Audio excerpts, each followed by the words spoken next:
कालीको चिसो पानी हातले खाउकी पातले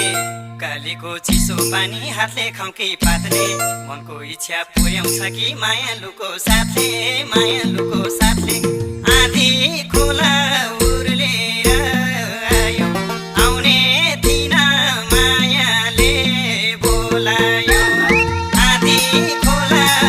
उर्लेर आयो राम्रो मान्छे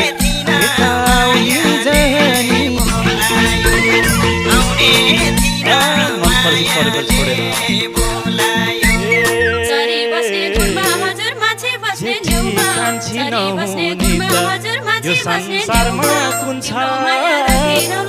जेठी